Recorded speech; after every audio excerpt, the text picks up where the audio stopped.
하나님의 말씀은 고린도전서 10장 21절에서 26절 말씀입니다. 너희가 주의 잔과 귀신의 잔을 겸하여 마시지 못하고 주의 식탁과 귀신의 식탁에 겸하여 참여하지 못하리라. 그러면 우리가 주를 노여워하시게 하겠느냐? 우리가 주보다 강한 자냐?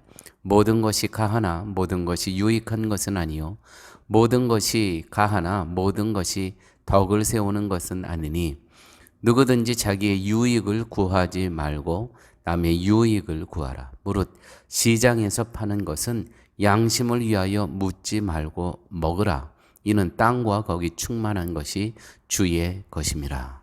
아멘. 교회 여러분, 귀신과 동행하는 삶과 주님과 동행하는 삶의 차이가 대단한 구분이 있다고 여기십니까?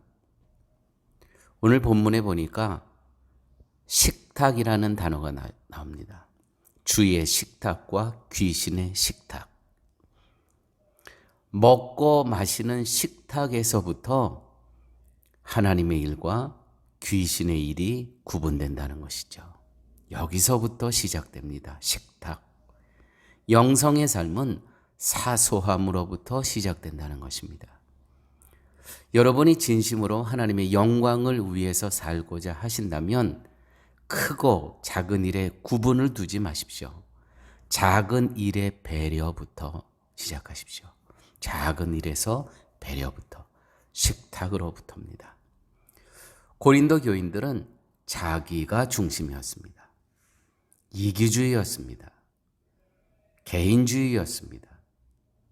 남에 대한 배려가 없었습니다. 다른 사람의 입장은 조금 더 마음에 두지 않았습니다. 자기가 편하고 유익이 되면 그것으로 충분했습니다. 그만이었습니다. 지금 하고 있는 일이 예수님께 도움이 되느냐 안 되느냐를 생각하기보다는 나에게 도움이 되느냐 안 되느냐를 우선으로 하였던 것입니다.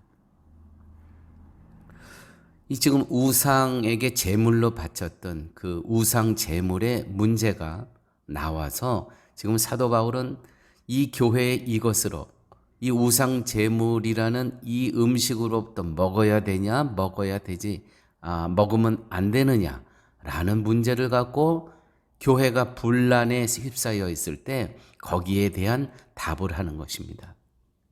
여러분, 이 우상 제물 계속 말씀드리지만 먹어야 되는 겁니까? 먹지 않아야 되는 겁니까? 우리에게는 모든 것을 먹고 마실 수 있는 자유가 있지만 형제의 양심을 위해서는, 형제의 신앙을 위해서는 내가 이 우상 숭배 드렸던 이 제물을 먹음으로 해서 그것을 봄으로 저 사람이 시험에 든다면 내가 먹을 수 있는 자유도 포기하는 것이 하나님의 영광을 위한 것이다 라고 이야기를 하고 있는 것입니다. 여러분, 이런 예가 참 많습니다. 한국 음식 문화 중 개고기 먹을 수 있습니까? 먹으면 안 됩니까? 먹을 수 있습니다. 문화적인 거거든요. 또 오늘 말씀도 그래요. 보십시오. 시장에서 파는 25절 말씀입니다. 무릇 시장에서 파는 것은 양심을 위하여 묻지 말고 먹으라. 이 사도 바울의 이야기입니다. 시장에서 파는 것은 다 먹을 수 있다는 겁니다. 그러나 내가 개고기 먹는 것을 보고 누가 시험에 드는 사람이 있다면 먹지 말아야 된다는 것입니다. 배려해야 된다는 것입니다. 저 영혼을 위해서. 왜요? 내가 성숙되어 있기 때문에, 내가 먼저 된 자이기 때문에, 내가 먼저 주님의 자녀로 부름을 받았기 때문에 이제 막 부름을 받은 저 영혼을 위해서 나의 자유를 기꺼이 포기할 수 있다는 것입니다. 여러분, 특별히 자매들, 내가 교회에 미니스커트 입고 올 자유 있습니까? 없습니까? 있습니다. 그러나 시험 드시는 분이 있다면 치마 길이를 늘려야 하는 거 아닙니까? 이것이 바로 성도의 배려입니다. 그러나 상황을 한번 바꿔보십시오. 상황을. 예를 들어서 지금 미니스커트 입고 반주하는 한 자매가 있습니다. 그런데 장로님이 예배 끝나고 그 길이 늘려라.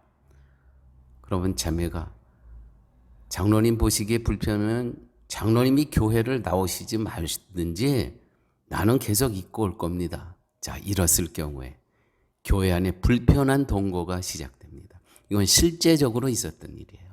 한 교회에 한 피아노 반주자가 너무 짧게 입고 오는 거예요. 그래서 장로님이 그러셨답니다. 총대를 맨 거죠. 치마 길이를 늘려라. 그랬더니 이 자매가 그러더래요. 장로님 불편하시면 장로님 안 나오시면 되잖아요. 나는 계속 나올 겁니다. 여러분, 이 불편한 동거가 교회 안에 있습니다. 제가 황당한 이야기 하나 할까요? 제가 목회할 때 몽골 사람들이 한 7, 8명 이렇게 단체로 저희 교회에 와서 이제 그분들을 위해서 영어 통역하면서 그분들이 같이 신앙생활을 했습니다. 그래서 한번 이제 대신방 때 신방을 갔는데 밑에다 신문을 쫙 깔고 맥주로 쫙 돌린 거예요. 그게 몽골에서는 어떤 지도자가 왔을 때 인사라고 하는 겁니다. 인사래요, 그게. 하등 이 꺼리낌 없이 그렇게 내오는 거예요. 제가 거기서 그 술잔을 뒤엎었겠습니까? 그 당시는 그래도 배려를 해줘야죠. 지금 손님 대접했는데. 교회 여러분, 제발 이런 거에 목숨 걸지 마십시오. 이 문화적인 거. 저 사람들의 저 술잔을 하나님 치워주시고 술을 끊게 해달라고 기도하고 저 치마 길이를 늘려달라고 이런 기도보다는 그 영혼을 위해서 기도하십시오. 그 영혼. 그러면 그 영혼을 위해서 기도하고 기다리면 교회 문화에 적응될 것입니다. 조금 시간 걸리죠. 그런데 목숨 걸지 말라는 겁니다. 지금 사도 바울이 하는 이야기가. 자, 오늘 본문 이제 33절까지가 사실 오늘 본문 전체의 결론입니다. 이렇게 기록되어 있죠. 제가 현대인의 성경 버전으로 읽도록 하겠습니다. 여러분이 불신자의 초대를 받고 가거든 차려주는 것은 무엇이든지 양심에 꺼리낌 없이 먹으십시오. 그러나 누가 여러분에게 그 음식이 우상에게 바쳤던 것이라고 하거든 말한 사랑과 양심을 위해 먹지 마십시오. 내가 말하는 양심은 여러분의 양심이 아니라 다른 사람의 양심입니다. 내 자유가 남의 양심으로 판단을 받아야 할 이유가 무엇입니까? 감사하고 먹으면서 왜 내가 감사하는 그 음식 때문에 남의 비판을 받아야 합니까? 그러나 여러분은 먹든지 마시든지 무엇을 하든지 모든 것을 하나님의 영광을 위해 하십시오. 유대인에게나 이방인에게나 하나님의 교회에 여러분은 거치는 돌이 되지 마십시오. 여러분도 나처럼 매사에 모든 사람을 기쁘게 하도록 노력하십시오. 나는 내 자신의 유익을 생각하지 않고 많은 사람들의 유익을 생각하며 그들이 구원을 얻도록 애쓰고 있습니다. 교회 여러분, 신앙에 대해서는 일치를, 문화, 신학에 대해서는 이해를, 그 밖에 모든 것에 대해서는 자유를 기도하십니다. 아버지 하나님, 저희들을 성숙한 그리스도인이 될 수 있도록 주께서 함께하여 주시고 늘 아직도 연약한 성도들을 위해서 배려할 수 있는 넉넉한 마음, 포용할 수 있는 마음을 허락하여 주옵소서. 모든 말씀 예수님 이름으로 기도드렸습니다. 아멘.